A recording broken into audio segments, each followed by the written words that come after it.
The question that we are focusing in on tonight, a very basic question, Purim, which is a day of potentially our physical annihilation, the initial response was a spiritual one, to fast and to pray.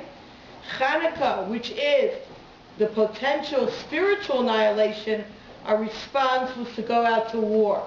Why do we have responses which seem to be counter what the threat entails?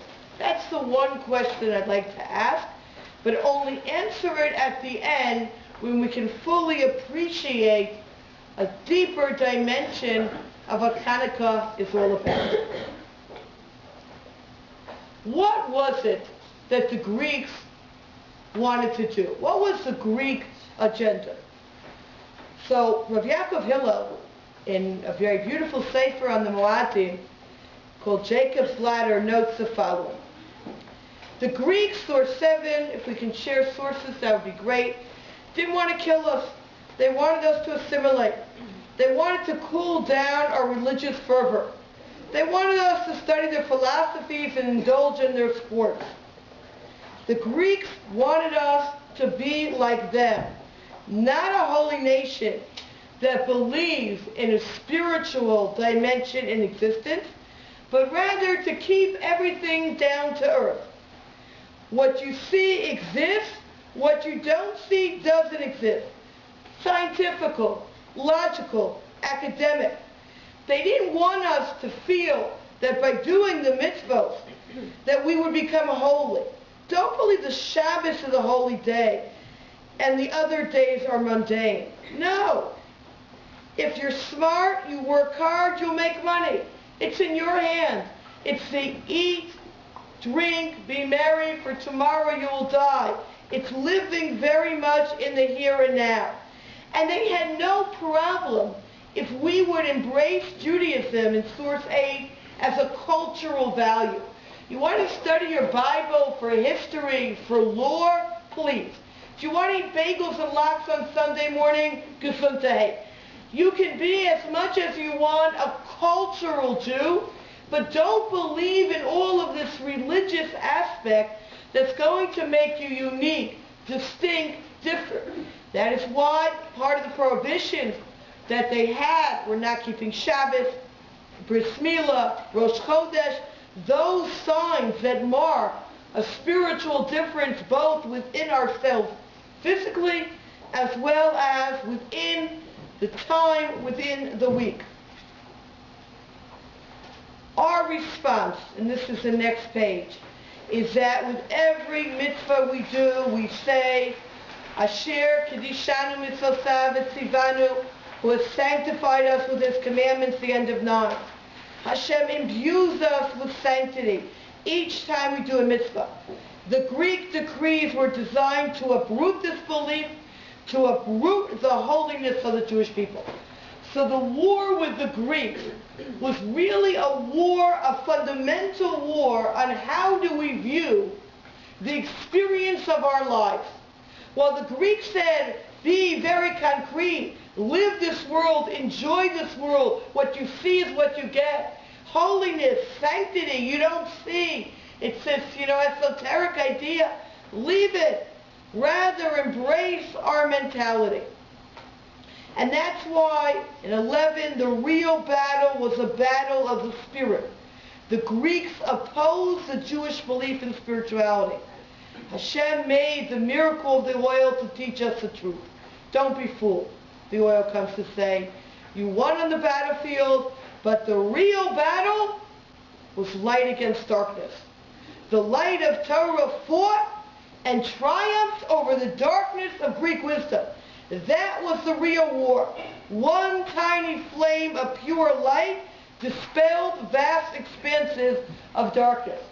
And that is why the primary mode of celebrating Hanukkah is not focusing in on the physical battlefield, on the skirmishes, but rather on lighting the candles, because the candle is that symbolism of the spirituality, of the battle of the spiritual over the darkness. They wanted they wanted to darken our eyes that we wouldn't believe in a relationship with Kadosh Baruch Hu.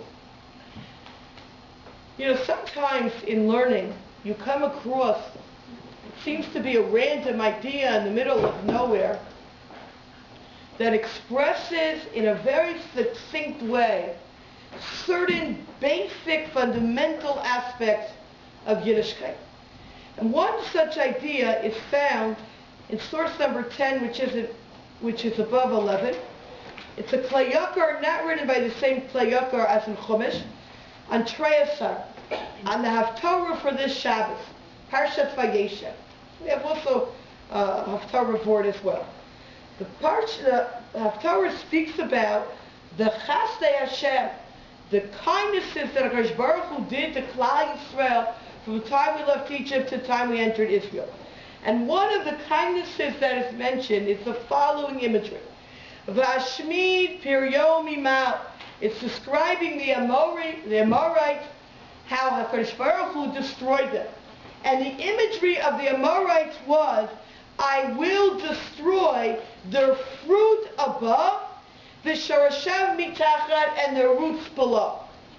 So that seems to make sense, right? You take a look at a tree and the strength of a tree. The roots are firmly planted in the ground, and the fruit is above. And God will not only destroy the fruit, but it'll also uproot the roots, which means they're going to be totally obliterated. Right? Comes along the Klei Yakar and says something gewaltig. Let's learn together. He says, Lefi shaya kol inyano hefech hamet. What the Amori represented, that nation, the nation that lived in Israel at that time, that HaKadosh Baruch Hu destroyed, was this imagery of Piryom Imal Sharashav Mitachat, of the fruit above and the roots planted down beneath in the earth. V'hadam hashalem sarich hu liyot behefech mizeh. But a Jew is the exact opposite. Bishnei hachalakim, in both respects. Shesharashom imal, our roots have to be heavenward. Be'eretz chayim ha'elyona, in the upper world. U'piryo mitachat, and our fruit is down here. What's this imagery? It sounds like a little bit of strange imagery. You know, upside down trees. Listen closely to what the Klei Yakar is saying. It is fantastic. Roots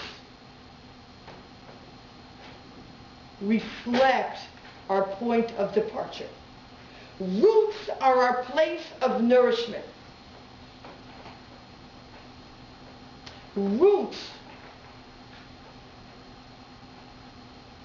is where it all begins.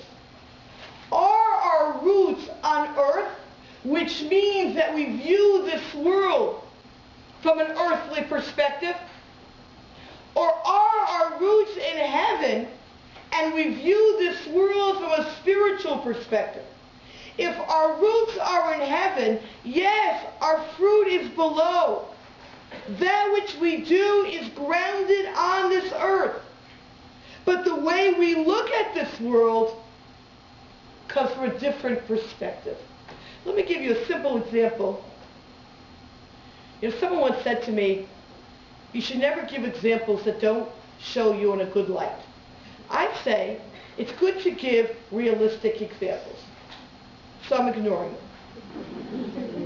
I'd like to share with you, not that it was a negative light, but I'd like to share with you a conversation I had with our eldest who just became 12, maybe 2 or 3 months ago. And I'm sure you can relate to this. I had 300 shekels, which is some money, in my hand that I took to the car to put it in my wallet in the car. So far, so good. And then we ran errands, and I completely blanked out whether I actually put the money in my wallet. Did I have the money in my hand going shopping? But somehow or other, by the time I got home, what happened to the money? Disappeared. Any of you ever had this? That you had money, you thought you put it somewhere, you couldn't find it? I was not a happy camper because 300 shekels is what? Substantial amount of money. So I retraced all the steps and all the stores and all the streets looking for this money. So far the story's clear? And I was very frustrated with myself, not only for losing the money, I was frustrated with myself because what? I couldn't remember what I did with that money. So that's me. So here I am, frustrated that I can't find this money. It completely disappeared. So Rachel, who's going through this experience with me because I'm sending her out to what? To go retrace. To retrace my steps. She finally turns to me and says, Ima, I don't understand what the big deal is. She says, obviously you dropped the money. And obviously HaKadosh Baruch Hu wanted you to drop the money so that some poor person would pick up this money and would benefit from it. Drop it already. It is where it is supposed to be. It is where it is meant to be. That, my friends, is two different perspectives. My perspective is the roots below, I'd like the money. Her perspective is the spiritual perspective that there's a larger plan out there. You raised her. I raised her. I also have a husband, thank God. I put the blame on him.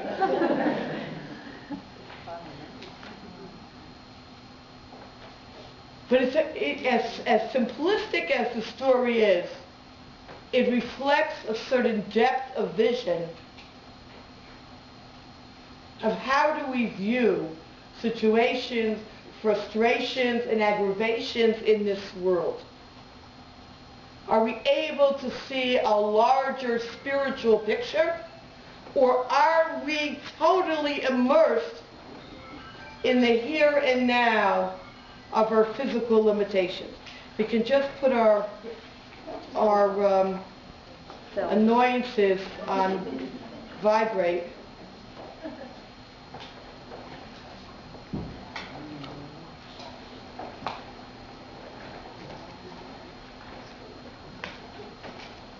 I'd like to understand this distinction. The heavenly mindset model versus the earthly model a little bit deeper. The Sefer L'Marchar Tira Moshe Breslover points out that this difference is really reflected in the numbers 7 and 8. Source 12:7 we know is the world of Teva, the world of nature.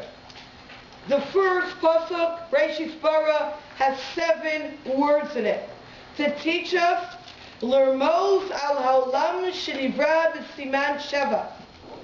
7 days of creation, 6 days of the week, 7th day of Shabbat. Shemitah, 6 years we plant the ground, the 7th is a year of rest of the land. 7 represents the Olam Hazeh, this world. 8 represents L'mala min haTeva. 8 represents the Bris Milah. It represents that we go above and beyond the natural world. It was on the 8th day that the Shira of Hashem came down when they consecrated this tabernacle.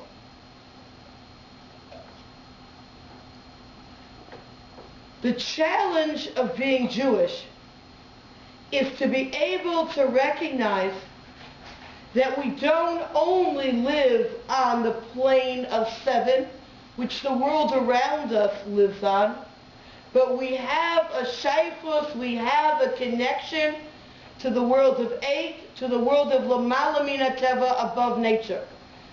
And Hanukkah is the only holiday, I'm talking about it from the Torah perspective, Eretz Yisrael's perspective, Hanukkah is the only holiday which is 8 days. Because Hanukkah, as we mentioned, is the time wherein we focus, wherein we remind ourselves that the key of this world is L'mala min haTeva, is above nature. The key, the focus of this world, where our roots are, is heavenly, is spiritual. And Shemona, 8, has as its root in source 13, Shemen, oil. light. The Shemen Zayit, the light of the menorah, which was an indication of Shina, Shira, of Yisrael, that God's presence resides in our midst. The battle of Hanukkah is the battle of 7/8.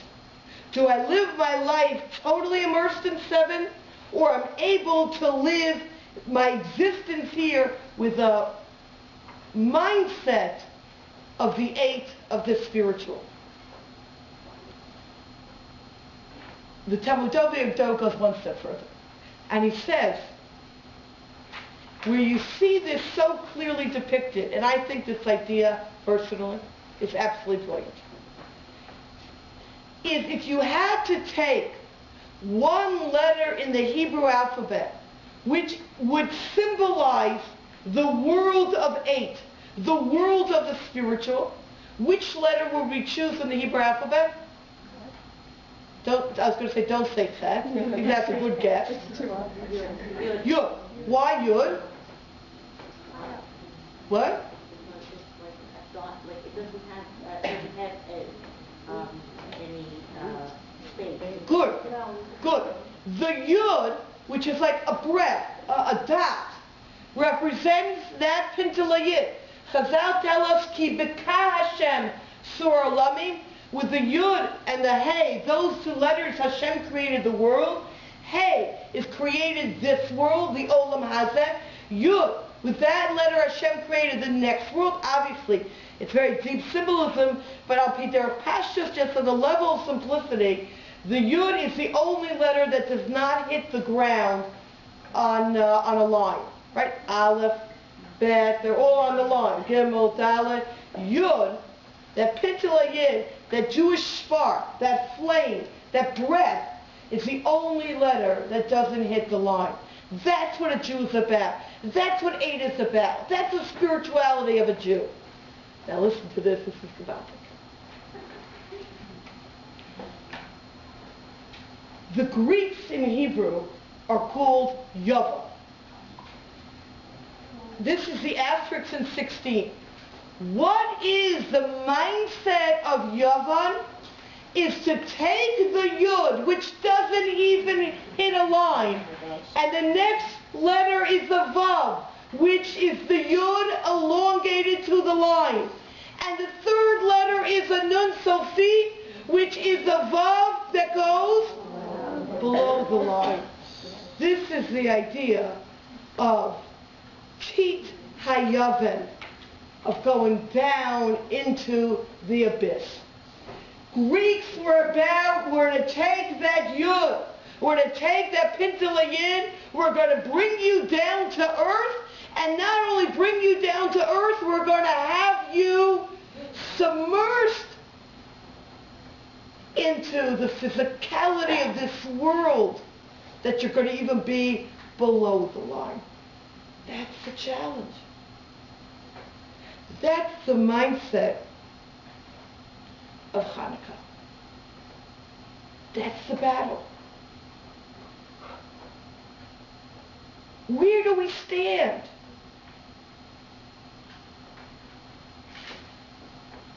Are we the Yud?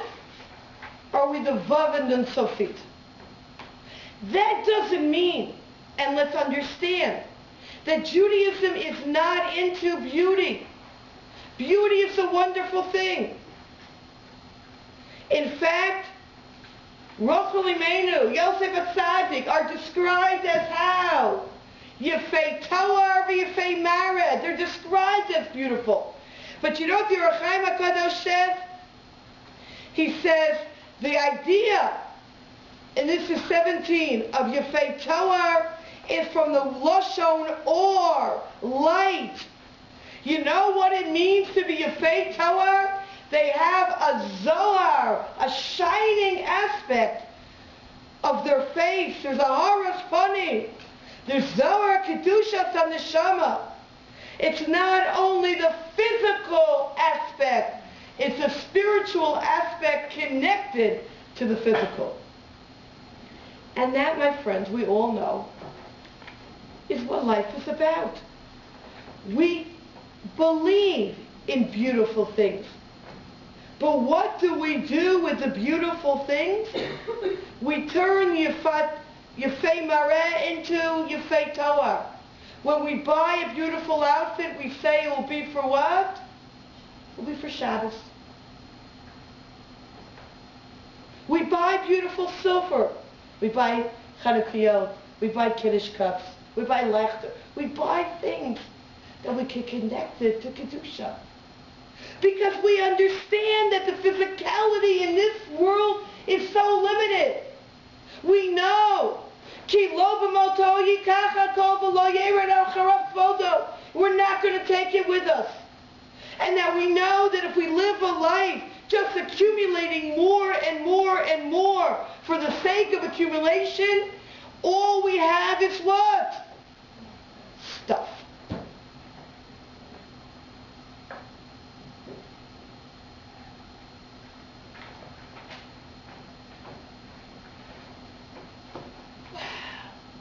What meaning does this give to our lives?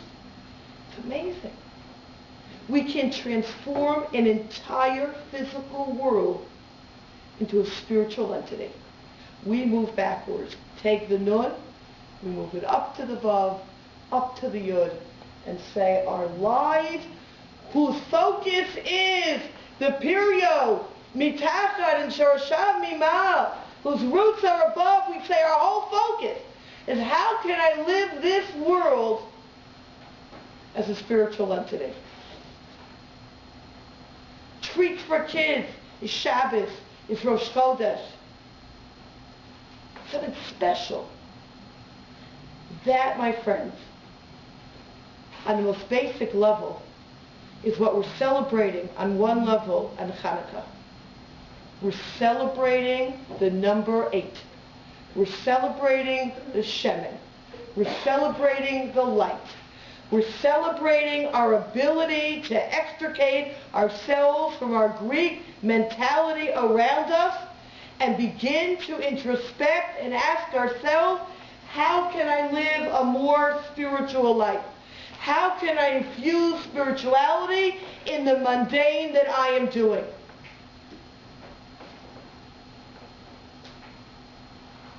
And that's where it's at.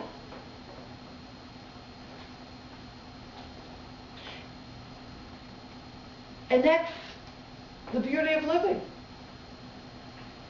So when I'm on carpool line and utterly frustrated, exasperated, and a couple of other words with everyone who is violating, how should we say this, the rules of the carpool line. Any of you know what I'm talking about? Making U-turns in the middle and cutting people off. And so as I'm sitting there, I stop and I say to myself, nope, this is an excellent opportunity of Shorshavim out. I turn to my kids and say, okay, let's play a game. How many ways can we judge these people for the benefit of the doubt? And we come up with all of these different variations. This is where it's at. It depends on what lenses we look at this world. One of my favorite stories was a very, very powerful experience that happened to me many years ago when we were living in Los Angeles. We went to a science museum where they had like this IMAX theater where it's down in the deep where you wear these red and green glasses. Any of you know what I'm talking about? Yeah. So this was a very powerful experience. It was my husband and myself, again, many years ago, and somewhere between the entrance and the seats, one of us dropped our glasses. And I'm telling you, as my daughters would say, it's all hashgacha. Yes, it was hashgacha. Why? So one of us would put on the glasses, and we would say, well, Marav Masech Hashem, algae, fish, green, it is incredible. Wow! Okay, but you got to share. So you take off the glasses, you give it to the other person. What do you see in front of you? Any of you know? Blue haze. You put it back on. Wow! Comes to life. Take it back off. Why was it such a deep spiritual experience for me? I'll tell you why. Because I walked out of there saying, this is life. No. Let's work on judging for the positive, right? The roots above, the fruit below. We're practicing. We're practicing. I once had a group in Miami. This had nothing to do with anything. I once had a group in Miami, in Tower 41. And someone's cell phone kept on going off. And the people were very frustrated. And they made known to this woman how frustrated they were. Finally, I couldn't stand it anymore. I turned to the audience. I said, have rachmanis on this lady. She probably doesn't know how to turn on or off the cell. But if somebody would turn it off for her, she would feel like she can never what? Turn it back on. So just have rachmanis on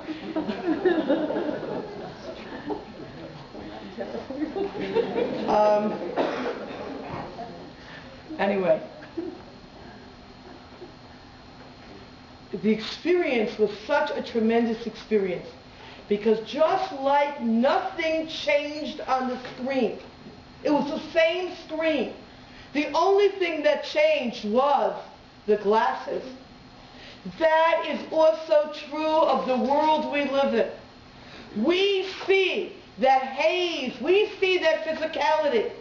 But if we were to put on the glasses of 8, if we were to have the mindset of our roots above, if we were able to see the Yud and live that Yud, so that I would be able to see the spirituality in every object, I'd be able to see the spirituality in every person I would meet, my entire life would be radically different. 8 days a year, Hashem says, I want you to put on spiritual glasses. What do we say by Adlakas HaMenorah? We say that the Neiros were not allowed to use Ella what? L'otam bilvad. We're only allowed to stare at them. Because staring at them is staring at the inner reflection of our own soul. Kiner l'kim nishmat adam. We're staring at pure spirituality. We know these candles, which is a separate shir, is from the Or HaGadol, the hidden light of creation. That same light, says the Baal Rokeach, which was 36 hours. And my celebration at the time of creation is found in the 36 candles, excluding the 8 for the Shamish, in our homes. We are seeing a pure spiritual light. Those little flames are like that little Yud dancing. And it's supposed to make an impression on us. Look at these candles. Imprint the vision of these candles onto your soul so that whatever you see during this week and ultimately during the year should be a reflection of this spirituality, a reflection of these dancing Yuds. But I want to take this a little bit deeper, my friends. Returning back to Jacob's ladder in 21. Very famous Rashi in last week's parsha at the beginning that we're all familiar with, where Yaakov Avinu said to tell Esav, Im Lavan garti ve'echar adata. With Lavan I dwelled, and I was with him until now. And Rashi comments, and some people even think it's part of the text because it's so famous, Im Lavan garti v'taryag mitzvot shamarti. I kept the 613 mitzvot. And then Rashi adds, V'lo lamadati mimasav. I didn't learn from his evil ways. So this is surprising. We know that Rashi wrote very concisely, with every word carefully chosen, and yet this phrase seems to add nothing to the previous thought. If you say I live with Lava, who's a notorious evildoer, and even so, I kept all the mitzvahs, then it certainly follows that you didn't learn from his evil ways. Of course you did, if you kept all the commandments. What is Rashi coming to teach us? So one idea that he brings down in 22. The second part of Rashi points to a deep message conveyed to us by Yaakov Avinu. A person can keep all the mitzvahs, study Torah, yet still be influenced by the non-Jewish culture around him. Yaakov was really warning future generations. If you aren't careful, you'll incorporate into your way of life their customs, their mannerisms, their behavior, the way they speak, the way they sit, the way they stand, the way they walk, the way they enjoy life. You can eat kosher, put on tefillin, pray with a minyan, and yet still learn from their ways.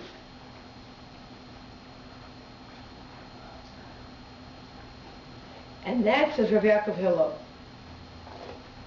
is a deeper message about the Greeks. Yes, we can maintain our spirituality. Yes, we can go through the motions of living a spiritual life. But our outer being can be totally affected and influenced by the society around us.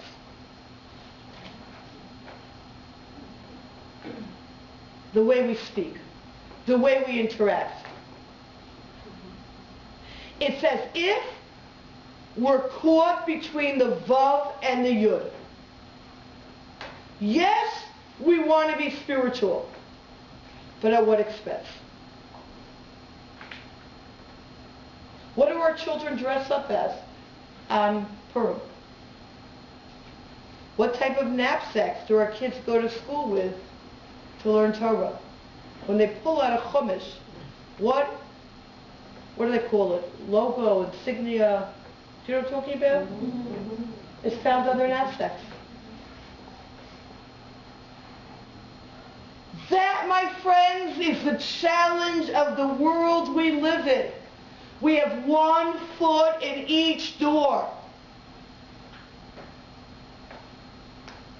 24. The danger still exists. We are surrounded by the Greeks and their culture even today.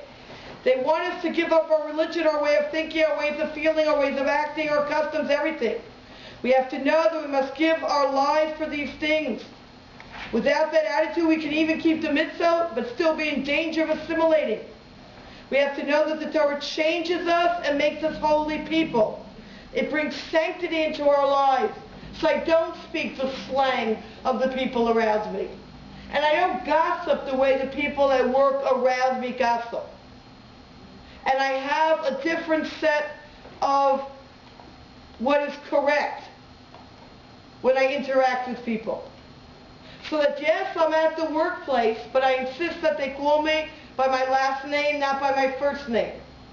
So that I can have some set of boundaries. Otherwise, the osmosis is so tremendous.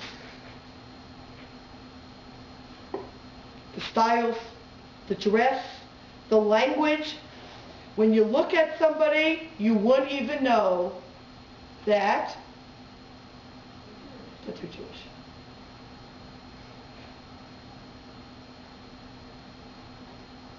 That's what Hanukkah is about. Hanukkah is not only about the spirituality, but it's making sure we move from the Vav to the Yud, that everything about us screams we are spiritual beings. Our dress is spiritual, our behavior is spiritual, our mode of conduct is spiritual, our speech is spiritual, the way we sit, the way we walk, everything about us is different. And in order to do this, my friends, it's not just about doing the Torah and mitzvot. It's about, wants to give me a good word? Beautiful. Where did that come from? Right. It's about living the Torah and mitzvot. And this, my friends, is another way of understanding the word Yavan. A beautiful piece of Rav Pinchas that's out on Hanukkah in 25. There's a pasuk in Zechariah that says, "Va'orarti b'nayich Sion abanayich Yava," and I've awakened my sons Zion on my sons Yava. If you take a look at the two letters between Sion, Zion, and Yava, you will notice that they're the same letters except for the tzaddik at the beginning of Sion. And note Rav Pinchas, what is that tzaddik? What is that Sion about? What is the difference between a Sion and a Yava? He says it's the concept of tzaddik. And we know the famous pasuk in 28, In Chavakot Perek Beis Pasuk Daled, the end of the pasuk says, the beginning of the pasuk says, the end of the pasuk says, right, the end of the pasuk says, V'tzadik be'emunato yichyeh, a tzaddik lives by his emunah. The way Rav Pinkus teaches it here is, a tzaddik emunah is predicated, his whole system of relationship with Hashem is predicated on one word, on yichyeh, on living. Two people can daven, two people can bench. One goes through the motions, and one has chayus, has life, has energy, has connection. Hanukkah is about orarti b'nei Sion abanei Yovan.